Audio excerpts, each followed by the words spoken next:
सोचिए, सेल्स शब्द सुनते ही दिमाग में क्या आता है? शायद कोई ऐसा इंसान जो जबरदस्ती कुछ बेचने की कोशिश कर रहा हो, है ना? लेकिन क्या हो अगर ये पूरी धारणा ही पुरानी पड़ चुकी हो? और क्या हो अगर सच ये हो कि हम सब, चाहे माने या ना माने, हर रोज कुछ न कुछ बेच रहे हैं? तो चलिए इसी बात पर आगे बढ़ते हैं और इस नई दुनिया की एक बहुत बड़ी सच्चाई को समझते हैं। देखिए, दुनिया बदल गई है और उसके साथ ही हमारे काम करने का जो तरीका है वो भी हमेशा हमेशा के लिए बदल चुका है। अगर हम आंकड़ों को देखें तो अमेरिका में काम करने वाले हर 9 लोगों में से सिर्फ एक, जी हां, सिर्फ एक ही इंसान है जो प्रॉपर सेल्स की नौकरी में है। सुनने में तो ये काफी बड़ा नंबर लगता है ना, पर सोचने वाली बात तो ये है कि बाकी के 8 लोग क्या कर रहे हैं। क्या वो सिर्फ अपना काम करते हैं और कभी किसी को अपनी बात समझाने की या किसी चीज के लिए मनाने की कोशिश नहीं करते? और यहीं पर इस दौर का सबसे बड़ा सच हमारे सामने आता है। नई हकीकत यह है कि हम सब सेल्स में हैं। हम सब अपने काम के वक्त का करीब 40% हिस्सा दूसरों को प्रभावित करने में, उन्हें मनाने में और किसी काम के लिए आगे बढ़ाने में लगा रहे हैं। और ये सब तब जब हमारे जॉब टाइटल में सेल्स शब्द दूर दूर तक नहीं है। तो सवाल उठता है कि ये इतना बड़ा बदलाव आया क्यों? इसके पीछे असल में 3 बड़ी वजहें हैं। पहली, एंटरप्रेन्योरशिप यानी उद्यमिता का बढ़ना। जब कोई अपना काम शुरू करता है तो उसे अपना आइडिया, अपना प्रोडक्ट, सब कुछ बेचना पड़ता है। दूसरी वजह है हमारी जॉब्स का नेचर बदलना, जो पहले से ज्यादा फ्लेक्सिबल हो गई हैं। और तीसरी और सबसे बड़ी वजह है इंटरनेट, जिसने जानकारी को सबकी पहुंच में लाकर पूरा खेल ही बदल दिया है। और हां, इंटरनेट की बात करें तो उसने सिर्फ हमारे काम करने का तरीका नहीं बदला, उसने तो बेचने के पूरे खेल के नियम ही बदल डाले हैं। वो पुराने जमाने के जोर जबरदस्ती वाले तरीके अब बिल्कुल काम नहीं करते। जरा इस बदलाव को देखिए। पहले एक मंत्र हुआ करता था, ABC, मतलब ऑलवेज बी क्लोजिंग, यानी हर हाल में डील पक्की करो। लेकिन आज का नया ABC बिल्कुल अलग है। यह है अट्यूनमेंट, बॉयंसी और क्लैरिटी, यानी तालमेल, लचीलापन और स्पष्टता। अब खेल चालाकी का नहीं बल्कि इंसानी जुड़ाव और सेवा का बन गया है। तो चलिए इस नए ABC को थोड़ा और गहराई से समझते हैं कि आखिर ये दूसरों पर असर डालने का नया तरीका है क्या। नए ABC में A का मतलब है अट्यूनमेंट, यानी तालमेल। इसका सीधा सा मतलब है किसी दूसरे इंसान के साथ एक ही सुर में आ जाना, दुनिया को उनकी नजरों से देखना। और मजे की बात पता है क्या है? रिसर्च बताती है कि सबसे सफल सेल्स पीपल वो नहीं है जो बहुत ज्यादा बोलते हैं, बल्कि वो होते हैं जो बोलने और सुनने के बीच एक सही बैलेंस बना पाते हैं। तो ये तालमेल बिठाएं कैसे? इसकी एक बहुत ही आसान लेकिन कमाल की टेक्निक है। बस सामने वाले के हाव भाव पर ध्यान दें, थोड़ा रुकें और फिर बहुत ही हल्के अंदाज में उन्हें कॉपी करें। ये बिना कुछ कहे एक ऐसा कनेक्शन बना देता है जो कमाल का होता है। अब आते हैं B पर, बॉयंसी, यानी लचीलापन।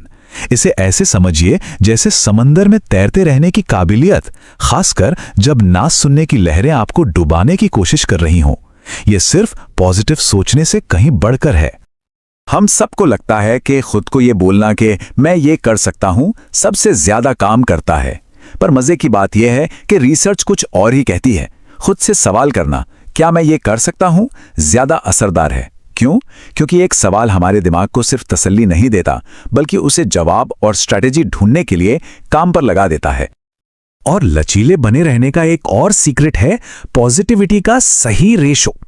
साइकोलॉजिस्ट का मानना है कि आगे बढ़ने के लिए हर एक नेगेटिव इमोशन के बदले कम से कम 3 पॉजिटिव इमोशंस होना जरूरी है। लेकिन एक चेतावनी भी है, अगर यह रेशो 11:1 से ज्यादा हो जाए तो इंसान हकीकत से दूर हो सकता है। तो अगली बार जब कोई ना मिले या कोई रिजेक्शन आए तो बस 1 मिनट रुककर खुद से ये 3 सवाल पूछने हैं। क्या ये नाकामी परमानेंट है? नहीं, ये बस अभी के लिए है। क्या ये मेरी पूरी जिंदगी पर असर डालेगी? नहीं, ये सिर्फ इसी एक सिचुएशन की बात है। क्या ये मेरी किसी पर्सनल कमी की वजह से है? नहीं, इसके बाहरी कारण भी हो सकते हैं। ये सोच हमें फौरन वापस खड़े होने में मदद करती है। और हमारे ABC का आखिरी हिस्सा है C, यानी क्लैरिटी, मतलब स्पष्टता। देखिए, आज के दौर में जानकारी की कोई कमी नहीं है, बल्कि बाढ़ आई हुई है। ऐसे में असली टैलेंट ज्यादा जानकारी देने में नहीं, बल्कि उस शोर को कम करके चीजों को साफ साफ दिखाने में है। अब असली काम समस्या सुलझाना नहीं, बल्कि सही समस्या को ढूंढ निकालना है। ठीक है, तो अब जब इन 3 जरूरी सिद्धांतों को हम समझ चुके हैं तो सवाल यह है कि इन्हें असल जिंदगी में इस्तेमाल कैसे करें। चलिए कुछ प्रैक्टिकल टूल्स देखते हैं। सबसे पहली चीज जो बदलनी है वो है पिच के बारे में हमारी सोच। आज की दुनिया में एक अच्छी पिच का मकसद किसी को अपनी बात मनवाना है ही नहीं, बल्कि इसका मकसद इतना इंटरेस्टिंग होना है कि सामने वाला खुद बातचीत शुरू करना चाहे। जैसे मान लीजिए कि एक फेयर ट्रेड चॉकलेट कंपनी है। अब इसकी पिच कैसे हो सकती है? एक तरीका है एक शब्द की पिच, सिर्फ एक शब्द, निष्पक्ष, या फिर एक सवाल वाली पिच। क्या चॉकलेट उगाने वाले किसानों को उनका सही हक नहीं मिलना चाहिए? या फिर पिक्सार की फिल्मों की तरह एक कहानी सुना सकते हैं कि कैसे एक किसान मेहनत करता था पर उसे उसका हक नहीं मिलता था जब तक कि हमारी कंपनी ने आकर चीजें नहीं बदली। देखिए, किसी को अपनी बात समझाना कोई लिखी हुई स्क्रिप्ट पढ़ने जैसा नहीं होता। ये तो एक इम्प्रोवाइजेशन की तरह है जिसके 3 सिंपल नियम हैं। पहला, सच में सुनना। दूसरा, हाँ और कहना। जैसे अगर कोई कहता है ये महंगा है तो जवाब हो सकता है हाँ, ये एक इन्वेस्टमेंट है और ये लंबे समय में ज्यादा फायदा देगा। और तीसरा, सामने वाले को सही साबित करना, गलत नहीं। और ये सारी टेक्निक्स, ये सारे सिद्धांत आखिर में हमें एक बहुत ही गहरी और जरूरी बात की तरफ ले जाते हैं। इस नए जमाने में बेचने का जो सबसे बड़ा राज है वो है सेवा करना। जब फोकस अपने फायदे से हटकर इस बात पर चला जाता है कि किसी आइडिया या प्रोडक्ट से दूसरे की जिंदगी कैसे बेहतर होगी, तब असली जादू होता है। और ये बात रिसर्च में भी बार बार सामने आई है।